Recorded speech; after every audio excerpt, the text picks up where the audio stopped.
Our next speaker, who's been to Cambridge Mosque?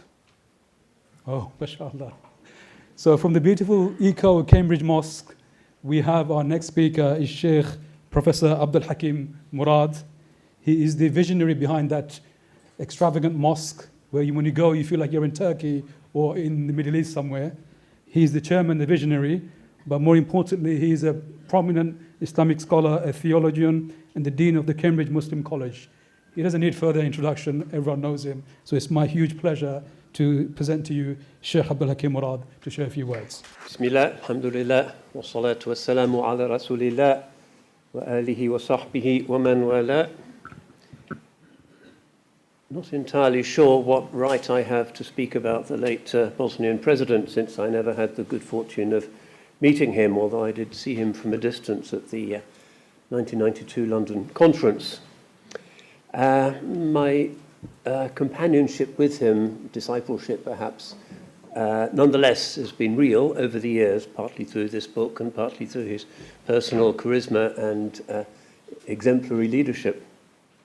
My interest really began, it was 1983, 1984, when I wrote a report for Amnesty International, who at the time were thinking of adopting him and the other members of the Sarajevo 13 defendants as prisoners of conscience. And before they did that, they wanted to make sure that they weren't promoting people who actually did turn out to be, as the League of Communists were saying, dangerous, theocratic, fundamentalist maniacs. That would have been slightly embarrassing.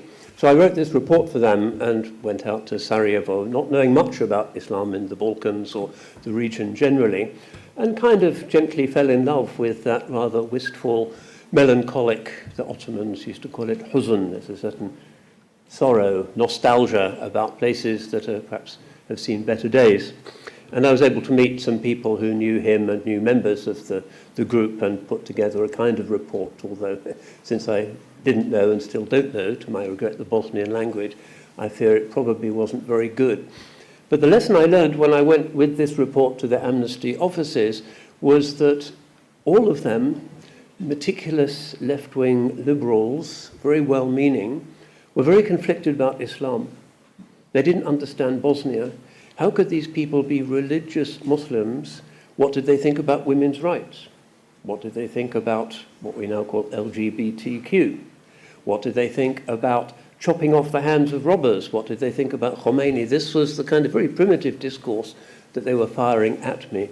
And that, I think, represents part of Bosnia's tragedy, that Europe has seen itself as this enlightened place, but at the same time has this blind spot when it comes to anything that looks like Islam and Muslims. And that probably was the reason why the president was looking so distressed when I briefly saw him at the London conference, because he was combating this tension in the European mind between what you might call cultural truths, what they know to be correct in their culture, and factual truths.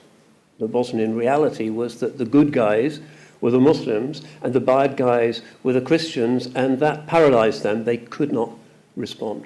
I went to see my MP at the time, who was a cabinet minister, and I said, look, all of these agencies are saying this is genocide, genocide, genocide.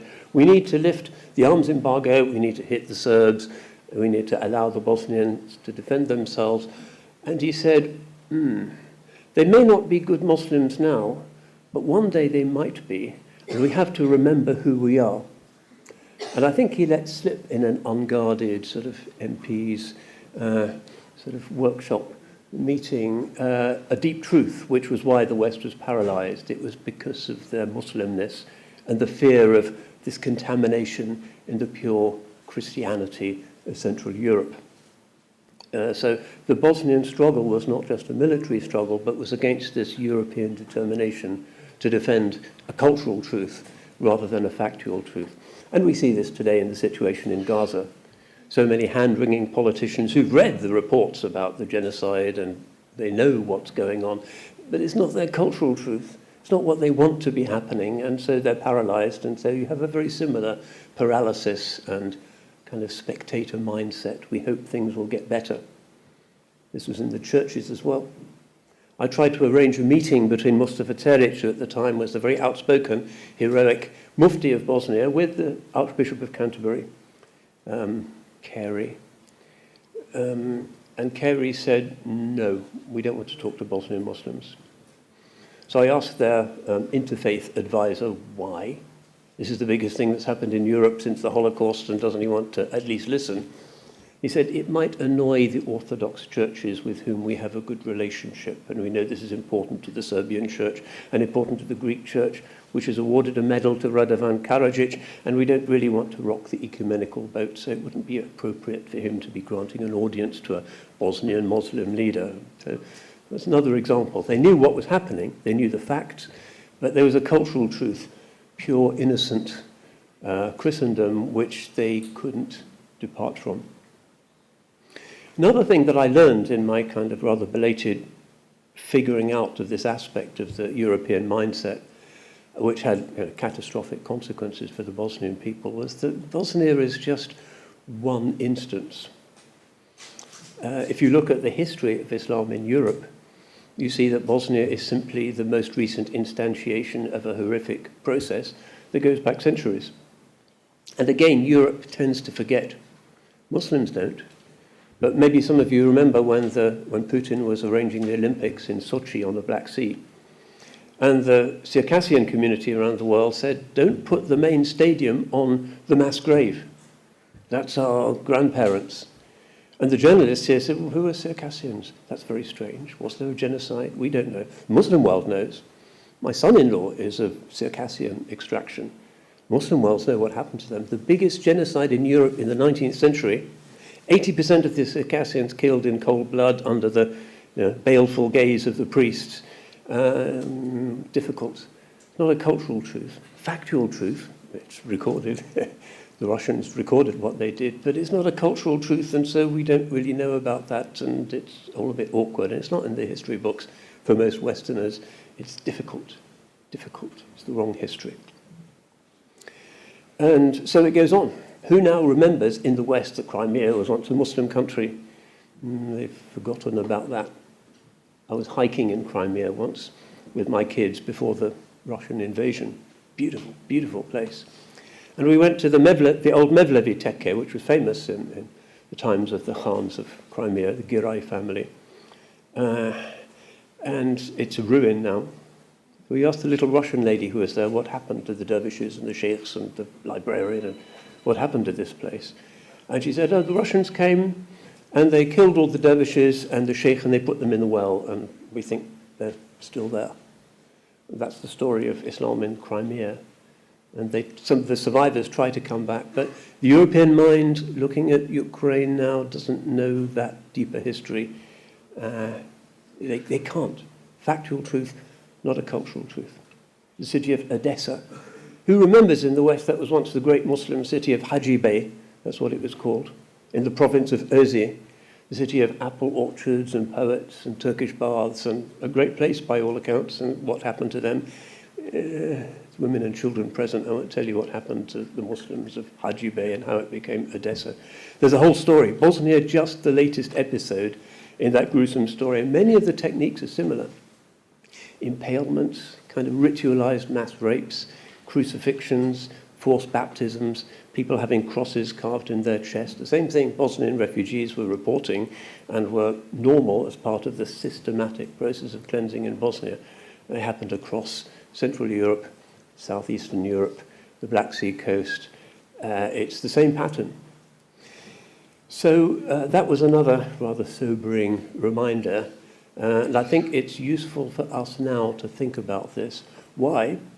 Because Muslim communities across Europe now are witnessing the storm clouds gathering on the horizons, as the most powerful opposition party in almost every European democracy now is the far right, with the exception of those countries where they're actually in power.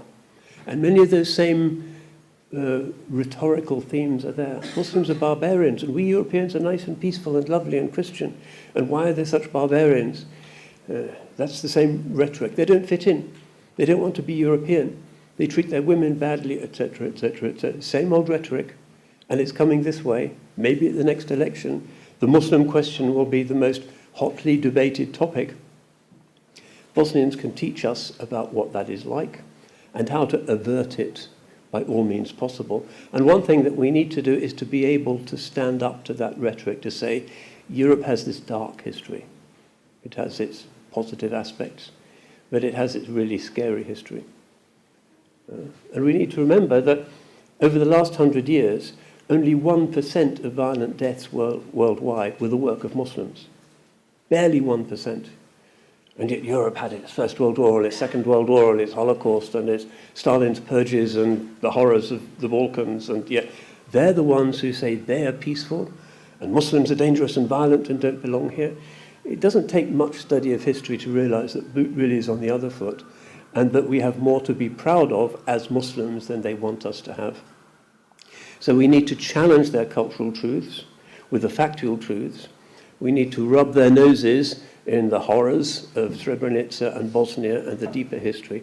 We need to arm ourselves with information so that we win those debates, so that the moderate, reasonable mainstream across Europe are swayed, but not by the demonizers and the maniacs and the divisive people, the religious fanatics, but by people who want human beings to get on and recognize that the Muslim presence, the largest minority in every European country now, is here to stay and is indispensable and has an honorable and peaceable tradition, and also in Europe a tradition of martyrdom and heroism. And somebody like Izetbegovic is really somebody who should be exemplary and pointed to as an example of somebody who, in the face of Christian mania, and it is mania. I'm going to stop soon. Last year I was at a conference in Bosnia about Muslim literatures of the Virgin Mary. Beautiful, very peaceful. We went to the big Marian shrine, a big Catholic center of Medjugorje, Herzegovina. Not one of the priests wanted to meet us. No, we don't meet with Muslims. No, 13 priests resident. They didn't want to meet any Muslims, certainly not. So we talked to a sociologist who was allowed to talk to us. And we told this sociologist, who was telling us, Medjugorje is the shrine of the Virgin who is the Queen of Peace. The Queen of Peace.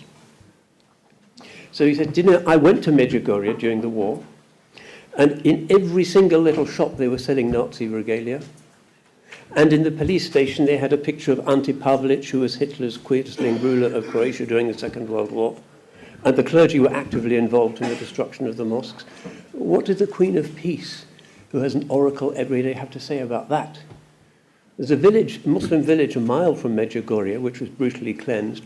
What did the Queen of Peace say about that? Well, you can't even talk to the priests. They don't want to hear from Muslims. So, yeah, that has to be said. We have to be aware of that. We have to know this dark history of Europe. And we have to just know. We need to go to Bosnia. We need to read this great literature. We need to make that history part of our history. It's a matter of self-defense. And inshallah, I'm optimistic with the new generation who do read and are interested and want to be European in the best way, that we're going to have enough people to defend ourselves from the storm clouds that are heading our way. The Bosnians have shown us how to defend ourselves, and inshallah, we will be able to achieve it as well. One last thing, inshallah, buy the book. Remember also, we're Muslims. The president has gone on to his, no doubt, considerable eternal reward. And we should recite Fatiha for him, and we should also make dua for him once we've bought the book and are reading the book, inshallah, because we know from the Sunnah that this benefits the souls of the departed. May Allah reward you all and protect the people of Bosnia. Assalamu alaikum wa rahmatullah.